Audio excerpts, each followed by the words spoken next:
things that general members of the public can't get. And the point that you made, and Lisa and Andy made to Camilla and me, was that we were like our voters.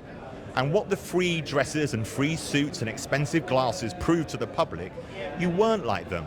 Don't you, Jonathan, need to get a grip of the story you're trying to tell the public? Because at the moment, the public aren't hearing it. Well, I tell you what, I think one of the biggest misnomers in politics is that you campaign in poetry and you govern in prose. That's not true anymore. You've got to govern in poetry as well. And what I mean by that is, you don't govern based on spin and chasing headlines, but you've always got to be explaining. And the voters want to hear the decisions for the reasons for the decisions you're making.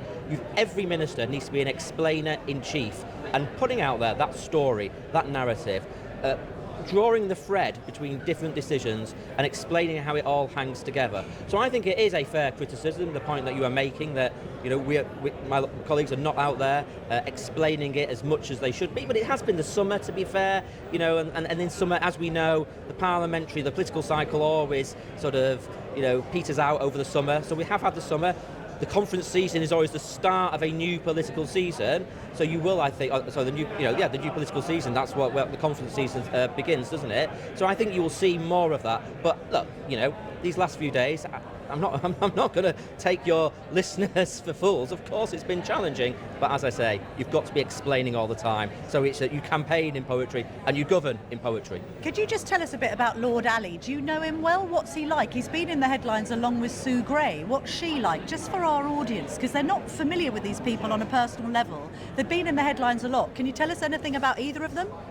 Well, I know both of them. I don't know. I know both of them. They're both hard-working, decent people. I've never benefited from any free. Is that yours? Did you buy your suit, Jonathan? I did buy my own suit. Yes, I've never benefited from any free clothes or anything like that. But no, I mean, Wahid Ali is committed to the Labour cause and has been all his life. He's a successful business person and he wants to support Labour and he wants to see Labour get into government. That's all he's interested in. That's why he's been involved in the Labour Party. That's why he's been involved in fundraising for the Labour Party. And he's a decent, hard-working, successful business figure. And Sue Gray's a help to Keir Starmer and not a hindrance at this stage, having demanded more pay than the Prime Minister? Of course Sue Gray's a help. She's a first-class Chief of Staff. She knows Whitehall inside out, and she is an important part of the Labour government.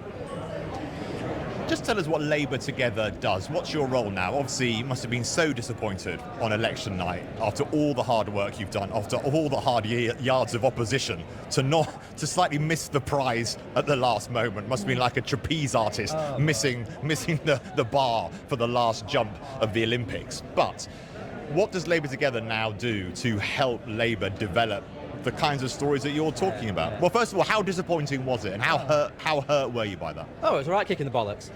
Am I allowed to say that on the Daily? Yes, you can. Yes, we're very robust on the Daily Team. Can you bleep that out? No, we don't on that want Jeremy to. Beadle show back in the 80s when they used to bleep out the was swear it words. horrifying? You were surprised on the night? Look, nobody wants to lose, particularly when you've worked so hard, and I'm very proud of the work that I did to help Labour get elected after 14 years.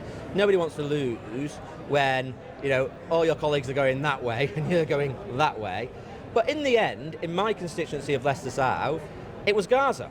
Yeah. It's as simple as that. And the new MP, in his victory speech, said it was for Gaza. Of course, he's got zero impact on the developments in the Middle East. He's got no influence on the developments in the Middle East. He won't be able to deliver for his constituents either, because he's an independent MP sitting with all the other sort of odds and sods. And they are sort of sinking without trace in Parliament, actually. So I just feel really sad for people in Leicester who are struggling to get decent housing, or who sometimes are exploited in some of the sweatshop factories we've got there, or are struggling to get an operation in the NHS. They needed a Labour MP fighting for them. Yeah. But look, that's politics. It's a rough game. You take the rough with the smooth in politics. But what does Labour Together do? We're a think tank. We're thinking about how Labour wins the next general election. We do a lot of polling, but we're also thinking about what the policy agenda should be for the next manifesto, and if we can win the trust of the British people for a second time, the policy agenda for that next for the second term of a Labour government. We're doing that thinking now. There was some thinking in the past that, you know, a two-term Labour government was a given. I mean, was that overly complacent? What are you thinking now? Is it a guarantee for 2029? No, not remotely. In fact, we produced a report just on Friday pointing out how fragile the voter coalition is that propelled Labour into government. And a big chunk of Conservative voters switched to Labour, in many instances for the first time. I bet many of them Telegraph readers and Daily Tea listeners, and they switched to Labour because of the state of the economy and the NHS. Labour has to really deliver on the economy and the NHS, as well as on other issues like dealing with illegal migration, because we are on probation. Yeah. You know, they have not given us a blank cheque. They want us to deliver, they want us to get on with the job, they want us to prioritise their priorities, and that's what we've got to be talking about this week. Do you worry, Jonathan, just to go back to the Leicester South, sectarianism and single-issue campaigning is not actually what voters want. As you say, voters have to be about what's my local hospital like, what are my, roads and schools like. But this sectarianism, there's been lots of particularly female Labour candidates who were bullied and barracked and shouted at, which you'll have heard all the evidence from that. Are you worried by that? Well, first of all, what is happening in the Middle East is horrific. And it's entirely understandable and quite right that people feel strongly about that. I'm never going to criticise voters for feeling strongly about people losing their lives in the Middle East. All I will do is point out is that foreign policy has changed on the UN funding for the aid agency in Gaza, on arms sales. Whether people, we can have a debate about the rights and wrongs of that, but British foreign policy has changed because we have a Labour government, not because we have independent MPs. But the second issue, yes, there is intimidation on the streets. The campaign that many of us faced was vitriolic and horrible. Anonymous leaflets went out accusing me of being sort of pro-genocide and so on. You've all seen, of course, some of my colleagues, the way they were barracked at their victory counts. There were videos going around of me being hassled and chased in the street in a very, very intimidating way, with people putting their iPhones in my face, literally in my face, and shouting at me non-stop for 40, 45 minutes.